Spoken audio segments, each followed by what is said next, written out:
WisconsinEye's Campaign 2024 programming is sponsored by Wisconsin Counties Association, Nicolet National Bank, Wisconsin Hospital Association, Operating Engineers Local 139, the Wisconsin Realtors Association, the Wisconsin Laborers District Council, and North Central State's Regional Council of Carpenters.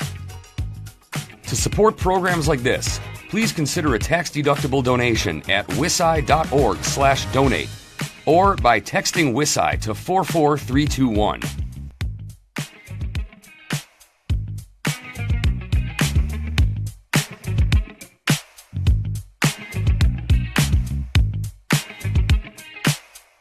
Kevin Anderson from Milwaukee is the Republican candidate for the 18th Assembly District.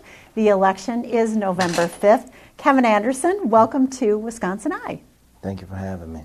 Thank you for participating in our candidate interview. I want to start by asking you, what is your campaign's key message? Why are you running for this office? It's time for people's voices to be heard. It's time to start holding people accountable. Policy is being made that's hurting everyone. Everyone's house is on fire, whether you're black, white, purple, green. Everyone is hurting, and it's time for a change. So if you're elected, what's an example of a bill that would be a priority for you to introduce? So one of the bills I would like to pass is, so in my district, there's a food desert. So I would like to address that, address the crime, create a program for the people in the inner city that have knowledge of self. Because we can create policy all day to lock people up, but if we're not reforming people's minds and hearts, then it's just going to keep perpetuating itself, and we're just going to have a large industrial prison system. So we really got to address what's causing the hurt of people, because people are hurting.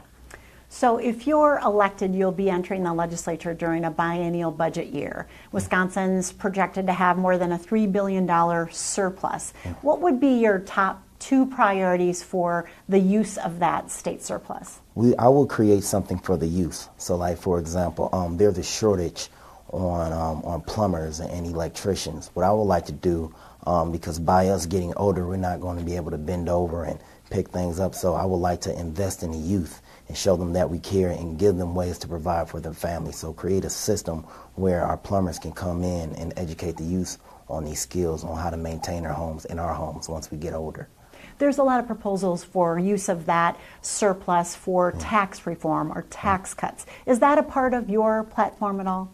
Absolutely. So this is the issue with taxes, because Milwaukee, so here in Wisconsin, in the Midwest, we pay the highest taxes out of the Midwest, but in the U.S., we're the seventh paying high tax state.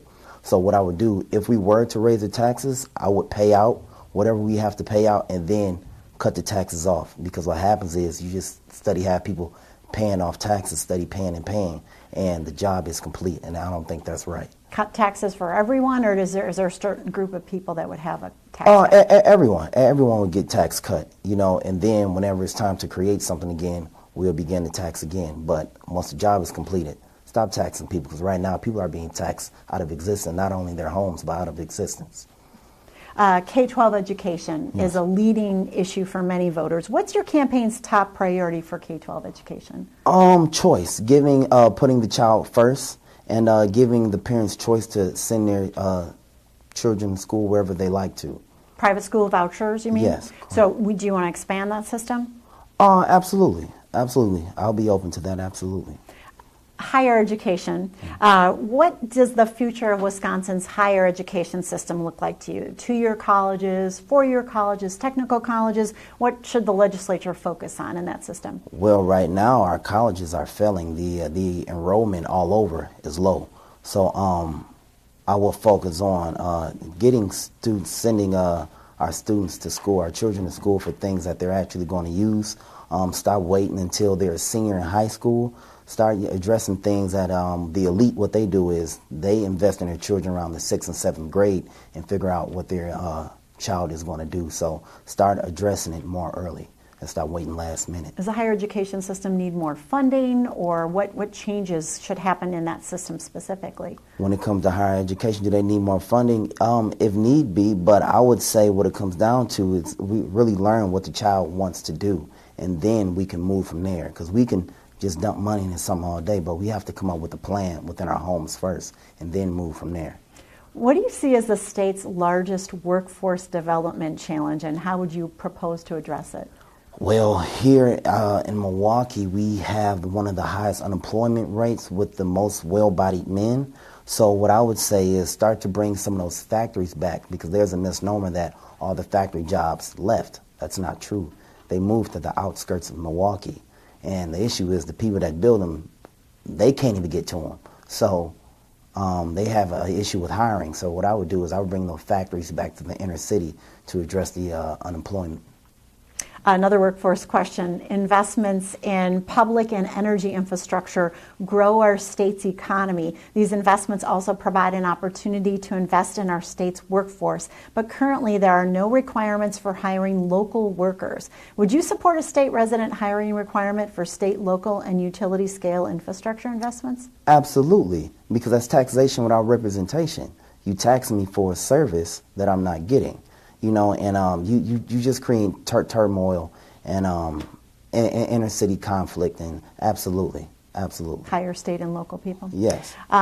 Employee classification is an issue in the construction industry. Some employers misclassify workers as independent contractors or pay them in cash off the books. This lowers costs by avoiding payroll taxes and unemployment insurance, and it puts compliant companies at a disadvantage when bidding on projects. Plus, misclassified workers may be denied minimum wage protections or overtime pay. Are you aware of this, and what do you think should be done about it? Yeah, I'm very aware of it. What I would say that, well, when you misclassify people, that gives you the right to mistreat them. So first, I would like to address that, because the first standing law is status. So first we have to deal with the status of the people. Then from there, the people, again, if these people are paying taxes, they should have the right to these contracts. So yeah. Moving on to housing. Affordable rental housing is an issue in Wisconsin. Some have proposed government-imposed rent control to maintain affordability, while others argue that keeping rent artificially low would decrease rental supply and result in increased prices. What is your sense of housing as an issue, and which best addresses rental housing affordability? Is it rent control, or building more rentals, or another solution? I would say we need to build more homes. In Milwaukee, we have a lot of the city sits on a lot of vacant lots. So again, once we invest into the youth, we can give them the skill to build more homes. So I think we should focus on building more homes. Rental control is not a solution? Absolutely. Well, again, people are being taxed out of their homes. So if we're going to raise the property, if we're going to raise the fees on these properties, it has to be justifiable on why we're raising it. So you have to invest into the property. So that's what I believe. So if you're going to raise the fee on your property, you have to show that you put money into it to justify why you raised it. Moving on to healthcare, medical systems are facing numerous headwinds in the form of inflation, workforce development, and issues around Medicare and Medicaid reimbursement, resulting in fewer services and even the closure of a hospital system in western Wisconsin. What would you do to preserve access to care and prevent future closures? Well, we would have to go into the budget, maybe even tap into the $6 billion surplus that we have. $3 billion surplus, yeah, $3 billion surplus. If we could take out a fund for that, and then maybe take out a certain amount of tax out of people's checks for that. But also, I would educate the people on how to take better care of themselves. Work on natural remedies, because the way our healthcare system is set up is just to treat it and not cure it. So I would like to focus on a system to where we cure people and just not treat them, because if you keep doing the same thing over and over again, it's expecting different results. It's insanity. What about mental health care? It's a growing concern for many Wisconsinites, concern for state and county budgets. In your district, what are you hearing about mental health care, and how does it need to be addressed? Absolutely. Mental illness is rampant. It's high. The clinics that we had, they shut down during COVID. So absolutely, that goes back to knowledge of self, self-care and things like that, natural remedies. So we should create a system that helps people address their mental illness, because everyone's suffering. Abortion policy. How should Wisconsin move forward on the issue of abortion? Well, one of the issues with abortion is that hundreds of children are taken out of the home every month due to abuse, negligence, mental illness, drug use. So I would like to focus on finding homes for these babies that are taken out of their house every month. Does Wisconsin's current abortion policy need to change? Do you support any different limits or exceptions to abortion? Well, when it comes to if the woman's health is at risk, then yes, I'm all for it. I can't tell a woman what to do with her body, but also too, I believe that it's deeper than the abortion. This is nothing new underneath the sun. In the early 1900s, when the men they were leaving their wives for younger women, they had a bunch of kids that they had with their wife. So I think what we should do is focus on building stronger families. And then because we have a system to where it's, everyone's getting divorced left and right. So I would like to create a system where we focus on family more, because that's what we got away from. We got away from God and family. Any family supporting policies you would promote in the legislature? Absolutely. Again, marriage counseling. So it's time for new things or whatever. So I would promote marriage counseling more, so in our households. Mm-hmm. Oh, yeah. Moving to transportation policy, what are the pressing transportation needs in your district, and how important is it that these needs are addressed and for the state to keep on schedule with the reconstruction of aging interstates and significant corridors of commerce?